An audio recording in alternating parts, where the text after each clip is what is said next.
Chers abonnés, bonjour, salut. Aujourd'hui, nous allons parler de l'organisme humain. Là, en 100 secondes, nous allons finir avec ça. L'organisme humain, c'est l'anatomie et la physiologie. Vous êtes humain et vous devez essayer un peu de comprendre cette vidéo pour connaître qui vous êtes en réalité. Comprenez que vous ne pouvez pas vivre dans un monde où on ne vous apprend même pas comment fonctionne le corps dans lequel est stocké votre esprit. En fait, le seul élément que vous allez utiliser pour vivre toute votre vie, c'est votre corps. Donc, il est inadmissible que dans un monde existentiel, là où nous sommes, on ne vous apprend pas exactement comment ça fonctionne, votre corps. En réalité, vous devez connaître quelques éléments d'anatomie et les éléments de physiologie. C'est quoi l'anatomie? En fait, chacun doit pouvoir connaître ça. D'après moi, on dit d'abord faire la science humaine jusqu'à 20 ans.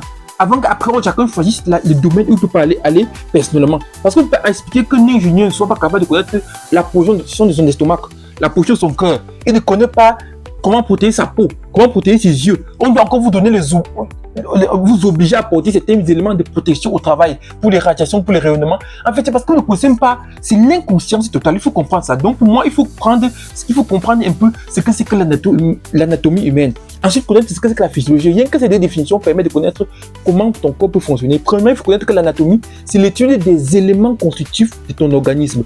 Imagine-toi que tu as un corps, tu ne connais pas comment se forme le parapluie. En fait, l'étude de la cellule, comprendre comment la cellule fonctionne, comment la cellule grandit, comment la cellule vieillit, comment la cellule meurt, c'est très important. C'est ça la structure, sont les briques de votre corps là-bas, parce que les cellules sont la base de la fonction anatomique. Donc l'anatomie, c'est l'étude des structures et les relations qu'elles ont entre elles. Par exemple, le foie, le poumon, le pancréas, on doit vraiment connaître ces structures. Pourquoi les muscles ont la forme de fuseau? Pourquoi? Alors, tous ces organes que vous voyez là, ce qu'on appelle l'anatomie, se mettent ensemble pour former la mélodie de la vie. Et cette mélodie qu'on appelle l'existence. Donc, il faut comprendre ça. Quand vous comprenez donc les formes, l'anatomie de tout votre organisme, vous commencez à comprendre rapidement la physiologie. Et c'est ce qui est la vie. La physiologie, c'est la vie. Quand vous êtes malade ou vous venez à l'hôpital, nous, on transforme la physiopathologie en physiologie, parce que la physiologie c'est la vie, la physiopathologie c'est la maladie. Donc la physiologie c'est le mécanisme, le fonctionnement de ton organisme. Quand tu comprends comment ça fonctionne, c'est très bon et c'est très intéressant. En réalité, il faut comprendre ça, parce que la forme conditionne la fonction.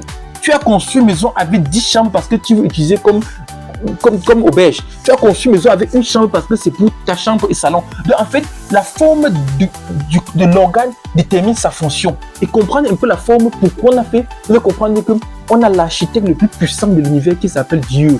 L'architecte le plus puissant. Quand vous faites de l'anatomie et la physiologie, vous comprenez qu'il y a une intelligence qui construit l'homme. Et vous comprenez que le médecin, c'est l'ingénieur le plus puissant du monde. Parce que l'humain que vous voyez là représente la machine la plus puissante de l'univers.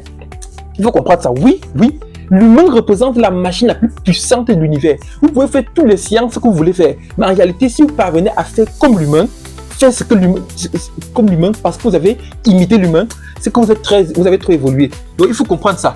Donc, maîtriser l'anatomie, la physiologie permet de comprendre le corps humain tel qu'il est. Il faut connaître au moins tes muscles, connaître au moins tes os, connaître comment le cœur fonctionne. Il y a certains parmi vous qui ont les maladies du foie, du rein, du poumon. En fait, parce qu'ils sont inconscients de ce qui arrive quand ils font tes gestes. Ils partent dans les chantiers, dans les travaux, ils ne connaissent même pas comment protéger leurs organes. Et ils s'amusent avec ça. Après, quand ils sont malades, c'est désolé, hein? Et ils meurent par ignorance, par inconscience et par ignorance de l'inconscience. Donc, il est important de connaître au moins ça. Donc, anatomie et physiologie, mes chers amis, c'est une matière que tout le monde devrait au moins maîtriser. On ne vous a pas demandé de maîtriser l'anatomie et la physiologie des êtres humains de la planète. On a demandé de faire l'effort pour maîtriser l'anatomie et la physiologie de votre être en tant qu'être. C'est ça la réalité. Nous, les médecins, on s'occupe de tout le monde, mais on vous demande ici, sur cette chaîne, de vous occuper de vous. Je comprends ça. Donc, abonne-toi et partage la vidéo pour la fois prochaine. Dis-moi dans les commentaires ce que tu veux comprendre comme anatomie. Dis-moi ce que tu veux. Si c'est l'anatomie du foie, du poumon, du rein, comment ça fonctionne. Et t'envoies ça en 4 minutes ou 3 minutes maximum. Dis-moi dans les commentaires. À la prochaine. Ciao.